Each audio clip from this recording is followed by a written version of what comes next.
Identify product A and ई, ठीक है। मैं बता देता हूँ, यहाँ पे लिखा हुआ है Br2, ठीक, यहाँ पे लिखा हुआ है SnHCl,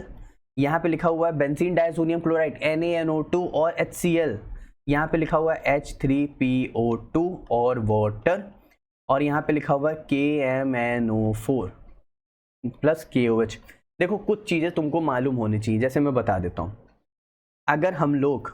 NO2 को Sn और HCl के साथ ट्रीट कराते तो हमेशा अमीन मिलता है। अभी हम लोग उस पर नहीं जा रहे, किस पे, मैकेनिज्म पे, ठीक। अगर हम लोग कोई भी हमारे पास ये क्या नाम है, हमारे पास हाइड्रोकार्बन है, उसको हम लोग ऑक्सीडाइजिंग एजेंट के साथ ट्रीट कराते हैं, KMNO4 हो गया, K2Cr2 7 हो गया, तो वो COOH में कन्वर्ट करता है, ठीक। अगर हमारे पास बेंजीन डायजोनियम क्लोराइड है, उसको हम लोग H3PO2 और वाटर के साथ ट्रीट कराते तो हम लोग को बेंजीन देता है C6H6। ये चीज़ें तुम्हें हमेशा के लिए अंडरस्टूड होनी चाहिए, ये बात ध्यान रखना, ठीक है। और अब देखते हैं, अब यहाँ पे ध्यान दो, हमारे पास जो मिथाइल है, ठीक है, मैं इसका स्ट्रक्चर बना देता हूँ यहाँ पे इस तरह। पहले हमारे पास इस तरह है, ठीक है, हम लोग ऊपर क्या लगा हुआ है, मिथाइल, ठीक, यानी ऊपर लगा हुआ है हमारे पास CH3। CH3 क्या करता है भाई, प्लस आई इफेक्ट शो करता है, वो रिंग में अपनी इलेक्ट्रॉन डेंसिटी को बढ़ाएगा और NO2 क्या करेगा, खींचेगा,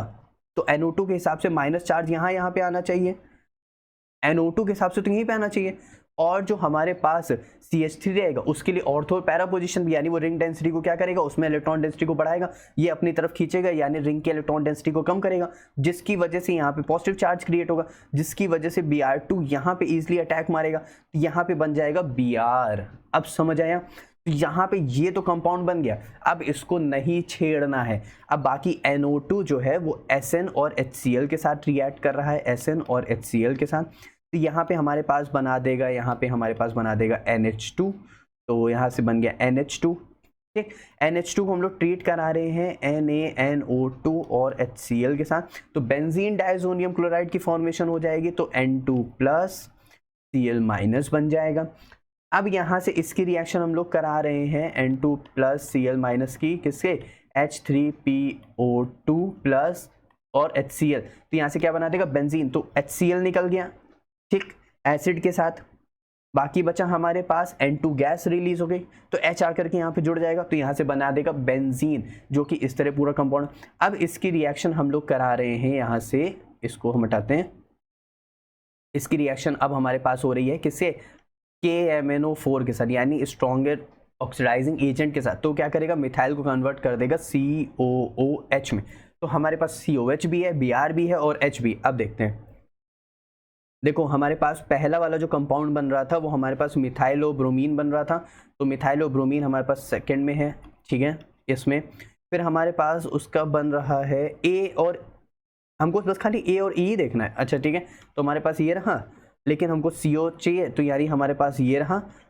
और हमारे पास ये E वाला रहा, तो हमारे पास ये कंपाउंड की फॉर्मेशन हो जाएगी। तो अच्छे से समझ आया, देखो इजी था, बस खाली थोड़ा सा हमें पता होना चाहिए था कि कैसे यहाँ पे हमारे पास चल रही है रिएक्शन पूरी, कैसे कौन किसके साथ रिएक्ट करके किसकी फॉर्मेशन करेगा। तो यहाँ से हमारे पास सबकी फॉर्मेशन के साथ हमारे पास बन गया ऑप्शन नंबर 3 क्या हो गया, हमारे पास करेक्ट हो गया।